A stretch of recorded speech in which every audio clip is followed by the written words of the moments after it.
Murphy Napier, it's so good to see you. I met Murphy when she was very little, and they were homeschooled kids with my homeschooled kids, and became good friends. And we became friends with parents and family, and I got to perform the ceremony of her wedding down at her lovely grandparents' home at that time. And it was just a great day. But I love her heart for God, and she has published self-published a book of her own that's called Perfection. I don't know if you're even pitching this to people anymore, but we started talking about books at one point because you said I'd like to put this book out. We started talking about publishing on Amazon and just how that process worked, and you did it, and I read the book and I loved it, and just a great idea. I mean, you review books all the time, but my review for the book was just, she had this idea of, what if a girl could choose between a perfect boyfriend who just everything he did right and he responded the right way, but he was pre-programmed to do that, or you could have someone who was natural and could choose to love you or not love you, or had imperfections. And so which would you rather choose? And as you go through the book, you can sort of see this debate going on. It's like, they're only pre-programmed, but I really like that. Or, oh, they're so imperfect, but I really like that they choose to love me from time to time. And it's a great study in relationships. And I thought it had great plot lines. And she didn't let anyone read it until it actually, even her husband, until it came out. And she kept us very private. And I know you're working on sequels, but you not only did that, but then you went on and you started doing a YouTube channel and reviewing other people's books. And I just saw you pass 200,000 subscribers. I don't know if that was in the last few weeks. That number has jumped from, I think earlier this year, you just passed 100,000. So anyway, but that's my little intro to you. But could you tell us a little more about you, who you are? I'm sure, being a mother of young children makes it easy to read books and do your own business. And, Yeah.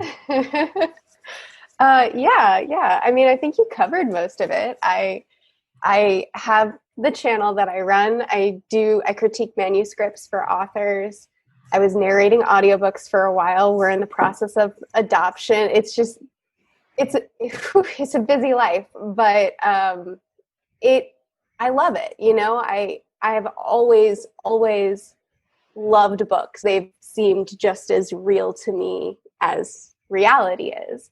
And, characters are people that I know and that I've spent time with, and worlds are places that I've visited. And, writing for me it's more of a hobby that I like to share with people. But for me, everything that I've pursued, the fact that I get to live my life surrounded by reading and surrounded by readers and writers I just feel like I'm living the dream, really. So you feel that's even a stronger thing than being a writer. You just love the whole process of reading and reviewing. I just love books, man. I love literature so much, and I enjoy reading it. I enjoy writing it. I think I get the same amount of enjoyment out of both. And just like being surrounded in it. Pretty much everything, all my hobbies, everything that I try to pursue in regards to work, it's just all surrounded in books because it's just so alive every time I pick up a book. And tell me, did you accidentally stumble into this YouTube idea, or did you intentionally go after this or a combination? Yeah, I guess a combination. I was intentional about starting my channel, of course. I never dreamed it would really grow. I expected to have, a small community of people that I could just chat books with. And, it did grow. And I didn't pursue the growth so much, but I'm very, very grateful for it. I was actually very afraid of growth because the internet is a scary place. But I just feel like, man, like God's just blessed me so much. And I have this amazing community of people that are just 200,000 people. You'd think you'd have some stinkers in there. And I do. But for the most part, it's such an encouraging and kind and wonderful environment. And I feel so blessed. That's super. And of course, we're a book group, so we're all writers. A lot of us are newly or just trying to break into writing and getting our message out there. But I just thought that YouTube is just a whole new channel. And just, I shared earlier, I don't know if you were on, but, just that it took me 25 years to build up to 22,000 subscribers on my email list that I could write to every week and talk about whatever, and talk about my faith, but talk about, different topics. And somehow, I don't even know when you started your channel, but, it's been a short time, and you're up, you're 10 times beyond what I have done. But you're reaching people every day with your message. And that's what I love.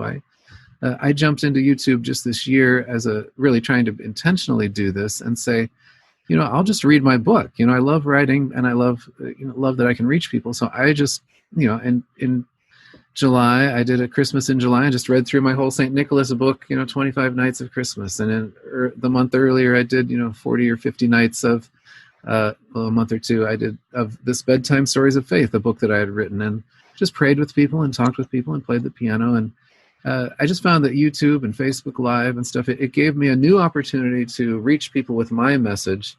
And so maybe you could talk a little about that, what year you started, and just, what do you feel like you're able to reach people, or what, do you have a purpose? You've sort of talked about just being having a community of people that want to talk about books, but I guess, is there any Christian perspective underlying this as well, a Christian view, and some intentionality about getting that message out? So absolutely, it's a bit more subtle because I have a lot of beneath the surface stuff that I try to accomplish and that I dream about. So I initially began my channel because I loved reading and I loved writing, and I wanted reading to be less solitary, and I wanted to chat with readers about books I was reading. I started 4.5 years ago. You asked me that. And because I wanted to share what I was writing, and it's been effective for that purpose. I think a big part of my growth is just that people see that I'm just excited to chat about books, and that makes people excited to chat about books, right? It makes people want to stick around and hang out and talk about books. I am openly Christian on my channel, but I don't have a lot of videos dedicated exclusively to Christian nonfiction, or I do have some, but not a lot. And the reason is because my goal with my channel is to be a reader and a writer and to hang out with other readers and writers. But also, I try to present myself in a very authentic, and I do my best to present myself very honestly and vulnerably. And then I keep avenues open. I have a Discord server that people can join and chat with me personally. My email is open. My private messaging is open, and I get a lot of messages, and it's a lot to keep up with. But it's a priority to me to keep up with these things, because I do get a lot of messages from people who have had similar life experiences to me, who have gone through similar things that I have, who relate to things that I have opened up about, and they come to me seeking advice. And this is my opportunity one-on-one to minister. And so a lot of my ministry isn't so overt. It's not necessarily me giving a sermon online, which is nothing wrong with, of course, but I have a very wide reach doing it this way. And then when people who trust me and trust my personality and trust the kindness that they see in me, they come to me, and I'm able to help them maybe take one step closer, right? Also, the channel has been good for us monetarily. And through that, Corey and I are funding the adoption, but also through that, we plan on starting a ministry with our church that we should hopefully be able to fund fully ourselves, which is something that I'm just so ridiculously grateful for. Wow. That God has given us this blessing and this opportunity that I can work a job that I love working and that I look forward to every single day, and that has given us the extra income that we can help our community more.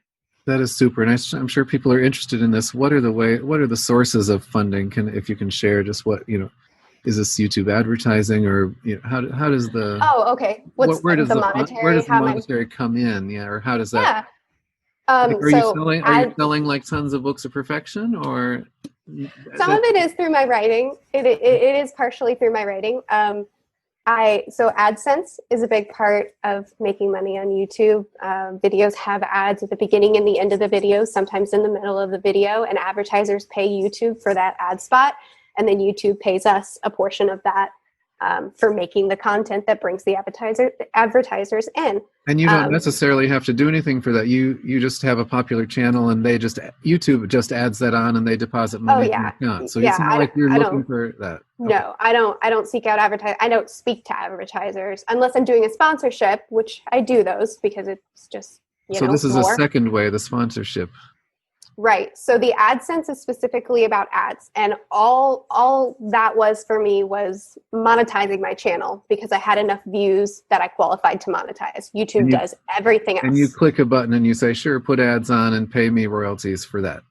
So the more popular you get, the more ads you show, and then you get paid.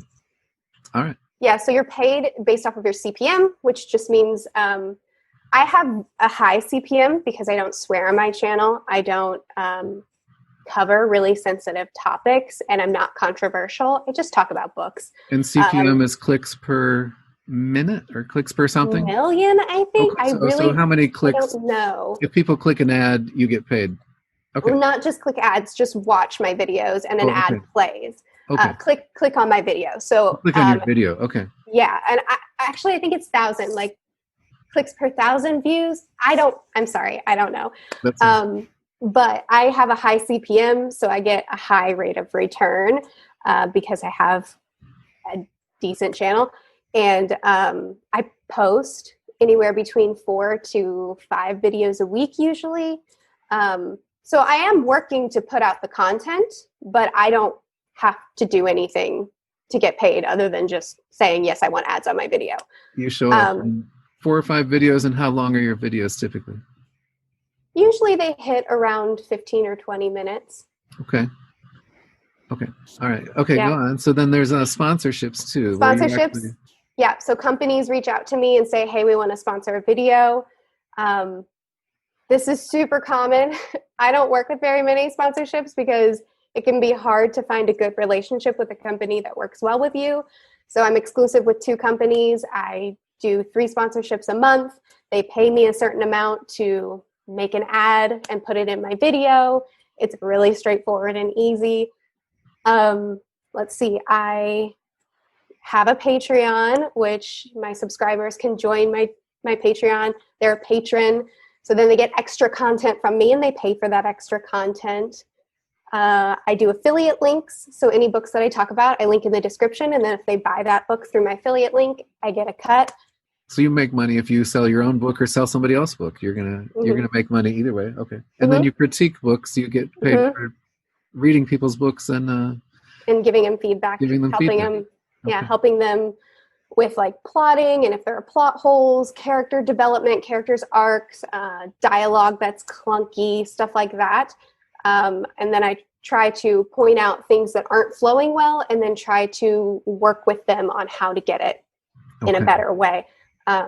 So yeah, that's another, but that's apart from the channel. That's something that I do freelance. And you were narrating books too for like Audible, and you just sign up as a narrator, and then if people want you, they did that. And I saw, I don't know if your website's still current, but it said you were like booked for a year already for critiquing books. So you're not taking in new critiques. Yeah, I saw you were just shutting off having people even send books to you. You're going to close your P.O. box because you've had so many books you don't have room for them anymore. But so the popularity has a price too, though, doesn't it? But you're able to fund a lot of things. You're able to do a lot of things, and you get to do what you love. Absolutely. I love it. It's wonderful. How would someone start? They've never done a YouTube channel before. Is there a simple way to just say, I could start by doing this? Is there any suggestion there? Oh yeah. I mean, uploading a video to YouTube is ridiculously easy. You won't get monetized right away. I've had my channel for 4.5 years, and I think I've been paid for maybe 2 years tops, and I've been paid well for a year tops. Okay. So it takes time, and my channel has grown much faster than your average channel does. So do it for the passion of it as opposed for the monetary side of it. Otherwise you'll quit before you get to the monetary side of it. But it is a great resource. There's BookTube, which is what I'm a part of, readers, reviewers, chatting with other readers. And then there's AuthorTube, which is also very popular, and that's writers discussing writing, giving writing tips, talking about their manuscript, sharing pieces of their work. And AuthorTube is a really supportive environment where a lot of authors try to find each other and support each other's work, buy each other's books, hype each other up, get each other's name out there. So having an AuthorTube channel is a great choice if you want to get your name out there a little bit more. I've never heard of that, so I just searched for AuthorTube. Yeah, you can just search AuthorTube and you'll find a bunch of AuthorTubers. Okay. Bethany Atazada, I narrated her audiobook, and she's so sweet. Probably the biggest AuthorTuber is Jenna Moresi. She does use a lot of language, though, so I don't know if you guys want to watch her. But Bethany is Christian, so you'll probably enjoy her content. And mechanically, you just log on to YouTube to do this. You just log on to YouTube just using your own, your email address or whatever, and then you click upload video, and that's your channel becomes created almost instantly, right? And then then you can just keep uploading YouTube videos to that channel, which is you can upload a video a day if you want to. There are other factors. Like I said, you won't be monetized right away. You have to have a certain amount of watch hours accumulated first. And when you're not monetized, it's harder to grow because YouTube doesn't promote videos that they can't make money on. So growth in the beginning can be difficult, but if you connect with other AuthorTubers by leaving comments or by just reaching out to them, not to say, hey, promote me please, but just to make relationships, then growth can a lot of times come a lot more easily. And a lot of people, especially in the book world, don't care about numbers. Most of my friends have under 5,000 subscribers, and I shout them out all the time on my channel, and they always get a boost when that happens. So, friends want to help friends. So just make some friends if this is something that would interest you. And it's a great way to get your books out there. It definitely, definitely, definitely helps to get your books out there. And you would say it also helps sell your own books like Perfection, or I don't know if you even talk about that much, or do you just talk about other people's books, or do you mix in your own sometimes? So with my writing, I've actually moved it all to my Patreon, and it's one of the tiers, one of the levels of being. So they can read your writing over on Patreon if they want to pay a monthly. Right. So it's a $10 tier, and they pay $10 a month, and I give them a short story every month for that, as well as a writing vlog. And then one full novel a year. And it's great for me because, again, writing is more of a hobby for me. With Perfection, I wish I hadn't self-published it because it's more of a hobby. I wasn't ready for it to be published and to be viewed as a published book. I do hope to publish someday, but I'm doing it. I want to be ready this time. That's an interesting perspective. Just charge $10 a month and you can get a short story and one novel a year, and that's super. I hadn't heard of that model at all. That's, we just were listening to Richard Knox from Moody, and that's a whole different way, and it's really hard to break in, but you could set up a Patreon today. Yes. And if you have any kind of following, they're invested in you. They care about you. They want to hear your stories. And this is a way for them to constantly be getting content from you, and you to constantly be getting feedback in a safe environment so that you can continually, oh, wow, that's a criticism I get several times. Maybe I can make these shifts, make these changes to make your writing stronger and to keep your audience, because they're constantly getting new material from you. And then for me, after I've done this for a while, then I'd like to go publish, because then I feel like I'll have honed my skills a little bit more. Yeah. And I'm thinking, Erin, yours is a great series that could be published monthly. You've got a, fantasy world series that you do. And, rather than waiting until your whole book's done, you could just publish a section a month and, charge you could do it serially if you wanted to. And just, do sort of a serial like. And this is a way a lot of the authors, they'd be published in the Saturday Evening Post, and they would just write their book as they went. And serial publishing is coming back around. It's getting more popular again. Is that kind of your thing, Murphy, is for your Patreon? You're waiting till you have more completed things and then putting that all out at once? for me, it's short stories. It's not so much serial publishing. Okay.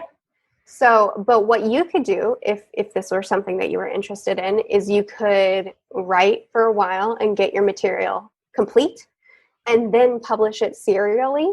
Mm-hmm. And as it's being published serially month to month, you'll be working on your next section and you'll have the next section completely finished. So it's not disjointed, and then publish it back to back while you're working on the next section. And again, it gives you a safe space for critical yet positive feedback, because a review, I'm sure you guys have heard this, a review is truly for the readers, not the writers, because a review is a reader saying, this was my experience with the book. Anybody else that's interested in the book, here are some things to look out for. Here are some of the things that you may like or dislike. That doesn't mean writers can't read reviews, but it's not written for the writer. But in this environment, they're writing to the writer. So instead of saying, this part sucked, this author did a terrible job, instead, they'll be able to say, I didn't love this. Here's exactly why, so that you can take that feedback and use it usefully instead of just feeling beat down. Yeah, interesting. I love this idea. If you publish on Patreon, do you still own the rights? Yes. So Patreon isn't a publisher. All its purpose is you get extra content from a creator, whatever that looks like. So for me, I download it into a PDF and I upload the PDF on Patreon. So it completely belongs to me and they're getting a piece of my work, but I've not self-published it. I've not published it. I've not done anything with it except essentially shared it with friends who happen to be paying for the service. So you're still free. Like there's some discussion about how if you self-publish first, then it might be more difficult for you to go with a publisher, because now the publisher can't say this is a debut or can't say this is the first time it's been published, right? And I don't know how big of a deal that is.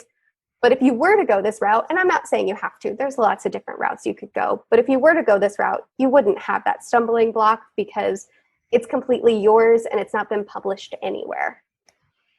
Thank you. You're welcome. That's great. And Murphy, what was your episode that sort of shot you into the stratosphere, would you say? Or I know a lot of this is just algorithms and all that kind of stuff, but there was I think there was an episode that sort of I had let's see, I think I had 2 major boosts for my channel. The first one was Harry Potter unpopular opinions. I think just because the second Fantastic Beast had just come out and people were unhappy, and I had just published that. I didn't even know the movie had come out, and and it just happened to work really well with the algorithm. And the algorithm said, hey, people are clicking on this. I'm going to shove it down people's throats. And I got so many comments of people saying, okay, YouTube, I clicked. Stop telling me to click on it. And then the next video was I did a fantasy beginner to advanced guide I did it with a friend of mine who's a big fantasy reader as well. And we took all of our favorite fantasy series that we talk about a lot on our channel. And we said, here's a good place to begin. Here's a good intermediate. Here's, advanced. Don't start here. And we just compiled all these series and ranked them like that. And I don't know why, but the algorithm went wild with it. And in both of those, I remember with the Harry Potter one, I had just hit 10,000 subscribers, which took me about 3 years to get there. And then in less than a month, I was at 30,000. And it was just not easy. A boost is hard on your mental health, but it was good overall. And when we're talking about algorithms, it's just the computer, Google's, the way they present videos to people is sort of based on, certain factors. And so that's called an algorithm. What are those factors? And we don't always know what those are. Yeah, we don't. It might be because Fantastic Beasts came out, and because you were talking about unpopular Harry Potter, and you were, and then some Harry Potter people from other channels or blogs started telling their Harry Potter friends, and so you jumped into a network of, a big writers group or readers group that really cared about that topic, or the same with fantasy or whatever. So, in some ways, I would, how do you make that jump? The recommendation would be put out a lot of content. And you just keep putting out content, and content that you think people would care about, content that matters, content Yeah, I think so my friend just hit 200,000 as well. Oh, really? Oh, wow. Yeah, our channels forever have been exactly the same. We share all our subscribers. We talk, like, people will get in my comment section and say, hey, what's Daniel think about this? Like, we're always on the same level. That's nice to have a friend It's who's going through wonderful. this growth process with you. It's wonderful. But anyway, both of us, we have the same mentality of the best way for us to maintain growth and maintain the love of our channels is to have a healthy balance of videos that we know perform well and we know will make the algorithm say, ooh, you regularly put out videos that perform well. I will continue to pay attention to you. And then do risky videos, things that are really outside of the box. Try creative concepts. He does a lot of skits. I do a lot of like recommendations for really specific niche genres or niche topics. Or I recently started reviewing Avatar: The Last Airbender. That's been great for my channel. Just stepping outside of what's typical. And then sometimes those videos will flop, and that's fine because we have these other videos that do well. And then sometimes one of those videos will spark. I have a Dear Author series that was just, hey, let's try something weird. Why not? And I did a Dear Authors video, and it took off, and now it's my most popular series that I do on my channel. So taking those risks while also having a good balance of things that you know are safe has been really good for our growth. That's really great. You got your bread and butter, then you got your edgier, just a little more outlying things that just different, something very unique to us that other people aren't doing. But like you say, it keeps your interest in the channel yourself as well, so you can right. And you know what you start to know what does well. I've heard from the YouTube behind the scenes guys who run the algorithms that some things really matter, like publishing consistently. If you are publishing every Monday at 7 o'clock or every day at 3 o'clock, a consistent message is better than even a once a year fantastic message. They give more points, more algorithm weight if you just keep putting things out there. And I think there's a lot to be said for that as far as just becoming better at your craft too, and becoming better at your channel. Someone else, maybe, I don't know if you would agree with this, I was watching last week someone talking about how to get your first 1,000 subscribers on YouTube, and he said, just start before you're ready, and do at least 35 episodes. Upload 35 videos.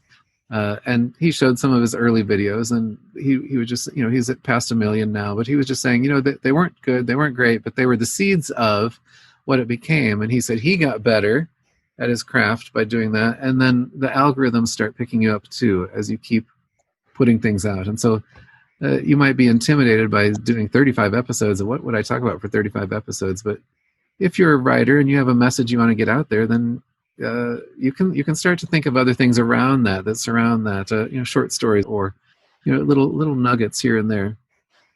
Absolutely. If you have different diverse ideas of things you want to talk about or do, should you have separate channels, or should everything just glom into one? What topics are you thinking of? For one thing, I do is sort of I do like a go through the Bible each year. I've been doing this for about 6 years.